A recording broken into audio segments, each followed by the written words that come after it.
Assalamualaikum warahmatullahi wabarakatuh. Kami dari kelompok 10 akan menjelaskan tentang fitoterapi untuk gangguan sistem kardiovaskuler dengan dosen pengampu Bapak Apoteker Hayul Fadli MSI. Kami dari kelompok 10 yang beranggotakan 3 orang, yaitu saya sendiri Dini Alafi Hasanah dengan NIM 2301255. Saya Mazani Febriana dengan NIM 2301262. Perkenalkan, nama saya Arina Alfasani dengan NIM 2301248. Adapun pokok bahasan yang akan kami jelaskan pada video kali ini, yaitu yang pertama ada pengertian tentang sistem kardiovaskuler, yang kedua ada jenis-jenis penyakit yang berkaitan dengan kardiovaskuler, yang ketiga ada sejarah fitoterapi, yang keempat kelebihan dan kekurangan dari fitoterapi, dan yang kelima yaitu fitoterapi yang digunakan untuk gangguan kardiovaskuler. Baiklah, sebelum kita mengetahui apa saja penyakit kardiovaskuler dan fitoterapi dari kardiovaskuler ini, alangkah baiknya kita juga mengetahui apa sih kardiovaskuler itu. Jadi, kardiovaskuler ini merupakan sistem organ yang penting dan bertanggung jawab untuk mengedarkan darah ke seluruh tubuh, yang terdiri dari jantung dan pembuluh darah yang bekerja sama untuk memasok dan mengeluarkan oksigen dan nutrisi dari berbagai jaringan dan organ. Nah, jadi apa yang dimaksud dengan jantung? Nah, jantung adalah organ muskuler atau organ yang berotot yang berada pada rongga toraks yang memiliki fungsi memompa darah melalui pembuluh darah yang ada pada tubuh. Jantung ini dan pembuluh darah membentuk sistem organ, yaitu sistem kardiovaskuler. Apa sih penyakit kardiovaskuler itu?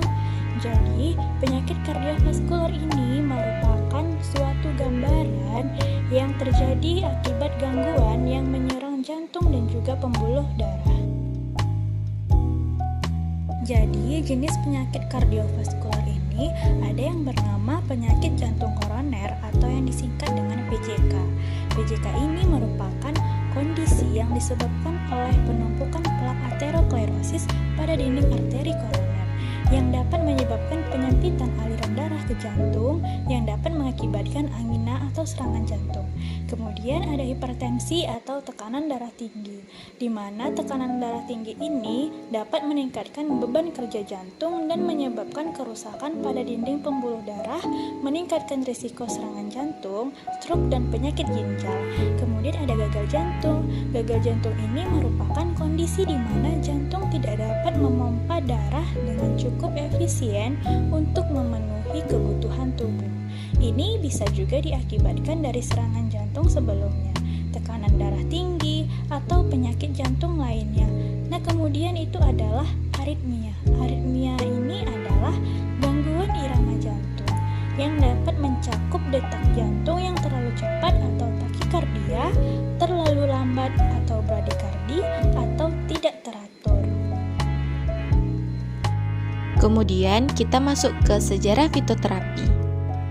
Nah, fitoterapi ini pertama kali diperkenalkan oleh dokter dari Prancis yang bernama Henry Lessler pada tahun 1870 sampai 1955. Beliau ini menulis banyak sekali tanaman obat dalam suatu jurnal yang ia buat yang disebut dengan La Presse Médicale. Kemudian pada tahun 1895 sampai 1992 ada Bapak Rudolf Fritz Weiss yang merupakan pelopor fitoterapi. Beliau membuat buku yang berjudul Ressources der Phytotherapie.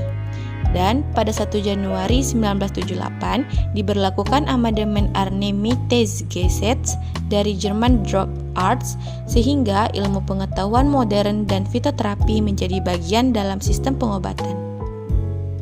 Nah, fitoterapi ini berasal dari dua kata, yaitu fito yang berartikan tumbuhan dan terapi yang berartikan pengobatan. Nah, dapat dikatakan bahwa fitoterapi ini adalah penggunaan tanaman, bagian tanaman, sediaan yang dari tanaman untuk pengobatan dan pencegahan penyakit. Nah, obat dalam fitoterapi ini dikenal juga dengan herbal medicine atau obat herbal.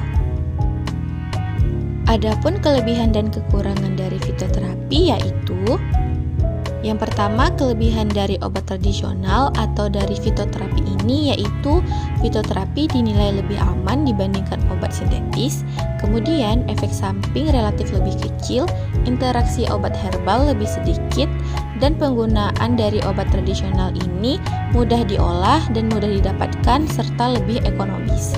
Kemudian ada kelemahan dari obat tradisional ini yaitu efek farmakologisnya lemah, banyak dipalsukan atau mengandung BKO atau disebut juga dengan bahan kimia obat. Terus, dari obat tradisional ini belum ada standarisasinya dan tidak terdapat dosis yang tepat pada suatu produknya. Nah, efek samping dari obat tradisional ini relatif kecil jika digunakan secara tepat seperti tepat takarannya, tepat waktu minum obatnya, tepat cara penggunaannya, tepat pemilihan bahan, tepat telaah informasi, dan penggunaan obat ini sesuai dengan indikasi penyakit tertentu. Baik, selanjutnya kita masuk ke fitoterapi untuk gangguan sistem kardiovaskular.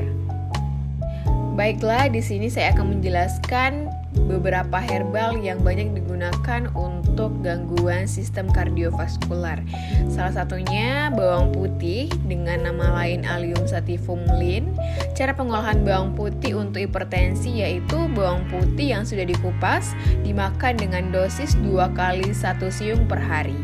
Senyawa pada bawang putih yaitu alisin yang memiliki cara kerja seperti AC inhibitor dengan mengubah angiotensin 1 menjadi angiotensin 2 sehingga menyebabkan penurunan sekresi aldosteron pada kelenjar adrenal sehingga dapat mengurangi penyerapan Na dan air, maka volume dalam plasma akan menurun dan terjadilah tekanan darah menurun.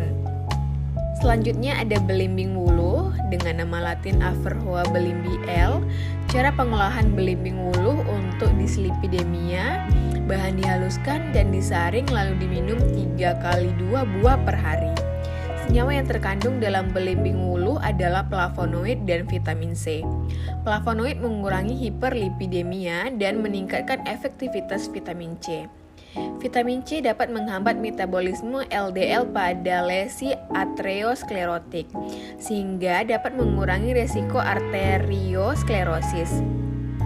Dan vitamin C berperan dalam metabolisme kolesterol dengan meningkatkan laju ekskresi kolesterol dalam membentuk asam empedu, meningkatkan kadar HDL, dan menurunkan reabsorpsi konversi asam empedu menjadi kolesterol. Selanjutnya ada sambiloto, nama latin Andrographis paniculata. Cara penggunaan, daunnya direbus dengan 2 gelas air sampai tersisa separuhnya. Dinginkan, kemudian saring, tambahkan madu lalu diminum. Senyawa yang terkandung dalam sambiloto untuk penyakit jantung adalah androgapolit yang mampu menghambat agregasi platelet yang dapat menginduksi trombin dengan menghambat protein REK1 dan RRK2 yang dapat mencegah pertumbuhan plak di pembuluh darah.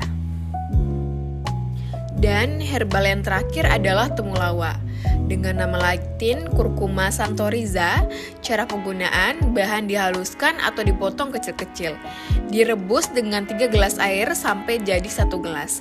Dinginkan lalu saring dan diminum. Dosisnya 2 kali 25 gram rimpang segar per hari. Diminum 1 jam sebelum makan. Senyawa yang terkandung dalam temulawak mengandung senyawa kurkumin. Senyawa kurkumin ini menstimulasi enzim hepatik kolesterol 7A hidroksilase atau CYP7A1. Enzim ini mengkatalis konversi kolesterol yang ada di sel hati menjadi garam empedu. Peningkatan aktivitas enzim ini menyebabkan peningkatan pemecahan kolesterol.